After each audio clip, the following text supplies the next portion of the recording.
Assalamualaikum warahmatullahi wabarakatuh. Halo teman-teman semuanya. Pada pertemuan kali ini kita akan membahas sejarah serta perkembangan Selandia Baru pada masa Inggris.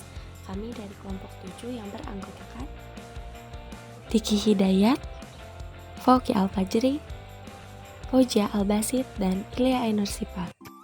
Sudah pada tahu belum sih? Ternyata wilayah Selandia Baru terletak pada Laut Pasifik bagian selatan dengan ibu kota bernama Wellington dan kota terbesarnya yaitu Auckland. Sebelum adanya manusia modern seperti saat ini, ternyata di Australia juga memiliki fase di mana orang-orang bermigrasi. Sebelum sekitar 2000 tahun yang lalu tidak ada bangsa atau suku yang pernah tinggal di Selandia Baru. Pernyataan ini disebutkan oleh Smith. Suku pertama yang berada di Selandia Baru yaitu suku Polinesia. Mereka berasal dari wilayah Pasifik Kepulauan Cook dan Kepulauan Society yang melakukan migrasi ke Selandia Baru dengan menggunakan perahu sekitar 100 Masehi untuk menetap di sana.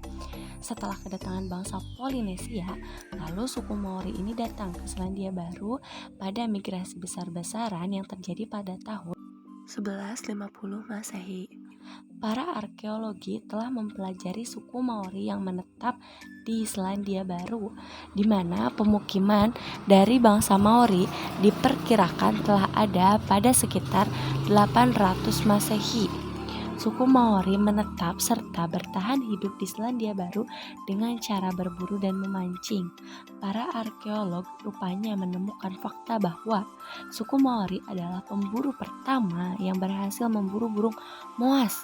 Selain itu, suku Maori juga merupakan tukang kayu yang handal dengan dibuktikannya mampu membuat rumah kayu dengan ukiran-ukiran yang cantik dan indah. Selain itu, suku Maori juga banyak menghasilkan budaya kontemporer yang mencerminkan budaya-budaya yang ada di Selandia Baru. Pernyataan ini disebut oleh Nasution. Salah satunya yaitu Kapahaka yang merupakan sebuah pertunjukan dari suku Maori yang terkenal di Selandia Baru. Menurut Hendra, Kapahaka telah memberikan sebuah kontribusi yang sangat signifikan dalam mempertahankan tingkatan Maori, yaitu sebuah protokol budaya Maori sebagai identitas bangsa Maori dan juga Tereo Maori. Kapahaka ini merupakan festival artistik terbesar dari masyarakat Maori dan berperan dalam pendidikan di Selandia Baru. Nah, untuk memberikan informasi yang lebih valid, Teh Sarah sudah mengundang orang-orang dari Selandia Baru untuk menjelaskan mengenai Kapahaka. Silakan Teh Sarah.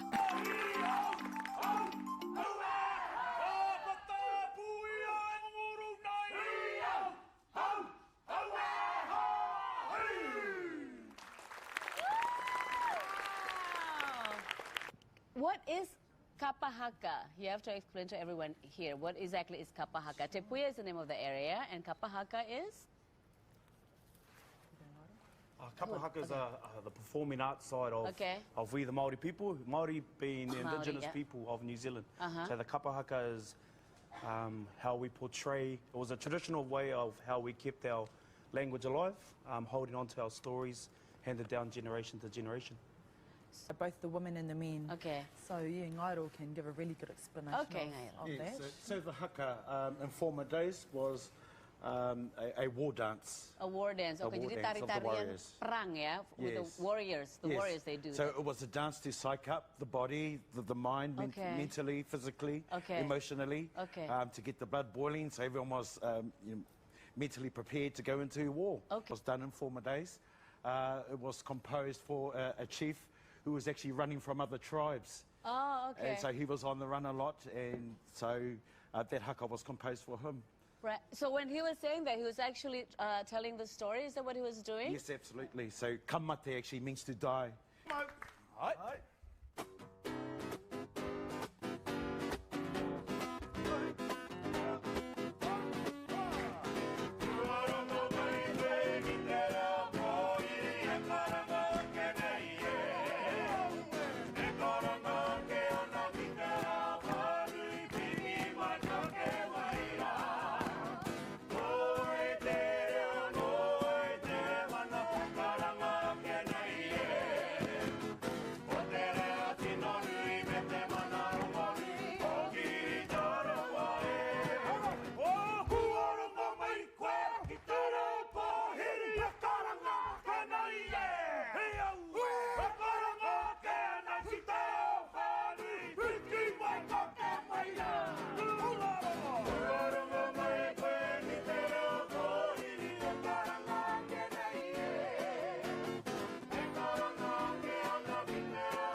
Bagaimana eksistensi suku Maori dewasa ini? Suku Maori kebanyakan tinggal di desa dengan bersama membentuk sebuah klan. Setiap orang bergotong royong untuk mencukupi kebutuhan makan, sumber daya, dan menjaga desa. Dewasa ini 1 dari 7 penduduk Selandia Baru mengakui dirinya sebagai suku Maori. Para pemimpin penting seperti Terangi, Api Ranangata, Mau Pomare melakukan beberapa cara untuk memulihkan asimilasi budaya untuk kepentingan masa kehidupan suku Maori. Hal ini dilakukan dengan cara mengadopsi teknik pengobatan dan juga pendidikan dari bangsa Eropa, namun tetap melaksanakan budaya tradisional. Pada saat yang bersamaan, orang Maori tetap berhubungan dengan pemerintah dengan menggunakan proses hukum dengan tujuan untuk meningkatkan kedudukan mereka dalam masyarakat Selandia Baru agar tetap terus berintegrasi dengan masyarakat lain. Sebagian besar suku Maori menjadi suku Maori yang sesungguhnya, berarti mereka mengakui dan menghormati leluhur mereka yang memiliki klaim atas tanah leluhur dan memiliki hak untuk diterima sebagai Tangata Wenua, yaitu sebagai penduduk asli. Hal ini memiliki arti bahwa penerimaan anggota kelompok suku Maori memiliki cara berpikir dan berperilaku yang khas. Dalam aspek politik, suku Maori telah memainkan peranan dalam pemerintahan Selandia Baru sejak abad ke-19, yang dimana saat anggota Maori pertama kali masuk parlemen, 7 dari 120 kursi disediakan untuk suku Maori dalam parlemen. Pelayaran yang dilakukan oleh Abel Janssens Tasman, yang merupakan seorang pelaut berkebangsaan Belanda yang berlayar dari Batavia, telah berhasil menemukan orang-orang Maori dan dikatakan bahwasannya Abel Tasman merupakan orang berkulit putih pertama yang menjumpai orang-orang suku Maori sebagai penduduk asli New Zealand. Pelayaran selanjutnya dilakukan oleh William Dampier pada tahun 1688 yang merupakan seorang pelaut berkebangsaan Inggris yang mendarat di pantai barat, tepatnya wilayah yang dekat dengan Norfolk Island dengan menggunakan kapal Cygnet. Sekembalinya ke Inggris, Dampier menuliskan perjalanannya dengan judul A New Voyage Around the World pada tahun 1697. Setelah tulisan milik Dampier tersebut tersebar, pemerintah Inggris tertarik untuk menyelidiki terkait New Holland. Maka pada 6 Agustus 1699,